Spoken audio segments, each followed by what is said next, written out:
wonder how Harry can be happy with his life. Leaving his family and marrying someone like Meghan? Is he truly happy? Join me to find out and go deeper into the story. And welcome to my channel.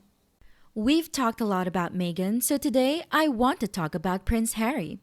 Everyone knows that he left his family after marrying Meghan. Perhaps the call of love prompted him to throw away his royal family, or he was manipulated by his wife. I feel like he hasn't been happy since he married Meghan and is a bit lonely. But isn't that his choice? I think Harry didn't lose his family. He chose to stomp on them. It wasn't difficult to locate them. Harry disparages his mother by focusing on her private life. The royal family released him and he had no official purpose. Diana is moving towards a new identity after her divorce but still maintains ties with her family. Both sons were well past the age of her death, but William has carried the baton well since then. My theory is that Harold may have a hunch that it's kinda bad, but he sends it to the back of his mind because he is too afraid to admit to himself he made a mistake. He most likely medicates himself to make it easier, probably just trying to get through each day, unable to think long term. If he manages to get through the day avoiding the narc rage, it's an excellent day. I've always wondered the same thing. Is Harry even able to see what we see? I agree. His life looks miserable. He lost his family, sounds very passive. Harry himself threw his family under the bus. His decision. He played an active part in everything that happened to him because he never got in trouble for anything he did. There was always a communication team, private secretaries, or grandma who helped out. Everything that seems miserable in his life to us as outsiders is entirely of his own active making. He didn't wander away from his family in the grocery store. He found someone with whom to build a different road to travel, started running down it, and blew it up behind himself to ensure no return journey. He had no clue how hard it was to bury his poor decisions and bad press. I suspect the palace stopped trying so hard to make him look good after he married too because Meghan's deliberate bad behavior was too much effort to cover on top of his. This is what he interprets as the leaking and planting of stories, except it was just them no longer bleach mopping behind him to stop things from getting out. I hope this is the year his house of cards comes crashing down, and I further hope the royal family leaves him to deal with all the consequences. I think the stuff he said in Spare, Oprah, and Netflix has always been said behind closed doors. King Charles and William rushed and smoothed him, and if they did, Queen insisted he be appeased just like she appeased Randy Andy. So, as long as he had the Queen, he was fine as he overruled William and King Charles III.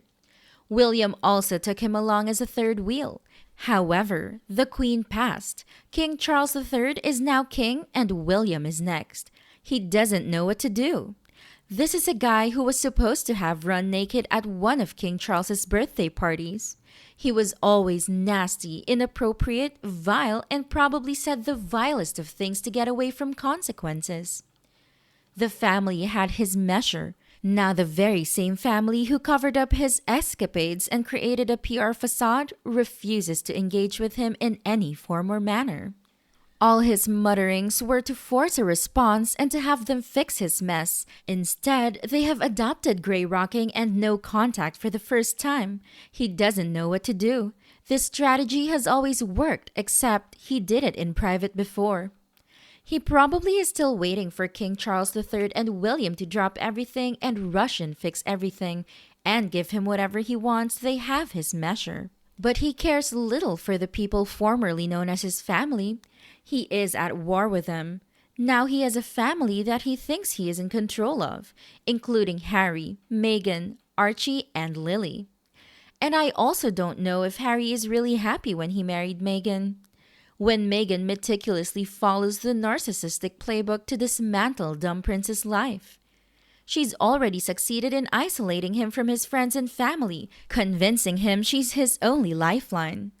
Although he may have been infatuated with her at one point, I think he's starting to see through her facade. However, Now that she's burned all his bridges and alienated everyone around him, he feels trapped with her, and his suffering will only worsen over time. Unless he breaks free from her grip, I reckon he'll either end up confined to a padded cell or meet an untimely demise. But she'll never allow him to leave, especially with the children in tow. Whether Harry deserves this fate or not, I don't want to comment, as I think nobody deserves the torture a malignant narcissist can inflict. He is through hell right now from his malignant wife, and probably drugs and alcohol are anesthesia and avoidance of sorts. He is too addicted and lacks the resilience to get out. I fear for him. I'm not surprised King Charles III is so cautious. I think the drugs enable him to remain deep in Meghan's thrall, and I can't see that changing anytime soon. The problem seems to me, however, that one day he might go too far. Then we'll have the widow of Windsor on our hands. Think of the worldwide sympathy she could milk from it, forever and ever. And the money. What a cash cow that will be for her. I bet she salivates just daydreaming about such a possibility. Perhaps that is a long-term plan for her. It does seem likely. She has been through more now than she ever did while she was in the royal family.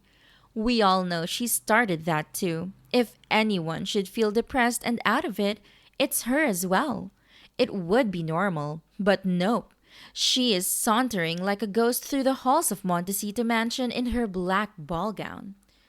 What I have noticed is Harry looking for the crowds that used to greet him at Invictus, where they had to bus in school children for his birthday, in New York City at their summit where nobody showed up, and at the other events the grifters paid to go to. But then I think of him going straight to Good Morning America after forcing his way into a 12-minute meeting with King Charles. If I were Harry, I would be very worried. If anything bad should happen to Catherine and Charles, he would be left with William and Camilla, his nemesis and his stepmother. He has to tell himself that he is happy with his lot because he can't go back. Not only are Harry and Meghan fighting with Harry's family, but they're also fighting with Meghan's paternal family. That leaves Doria as the single family figure in Harry's life. I'm sure Harry is miserable. Harry has been isolated from his family on purpose by Doria and Meghan, for the sole purpose of manipulating him. So no, he's probably not okay. Harry is stupid. It's apparent for everyone to see, and nobody saw how easy he'd be to manipulate, more clearly than Meghan.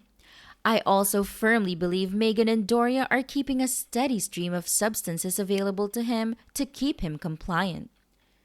Did this play a role in him chucking his entire family and country under the bus? Possibly. Maybe he always wanted to do it and never had the guts until he hooked up with Meghan.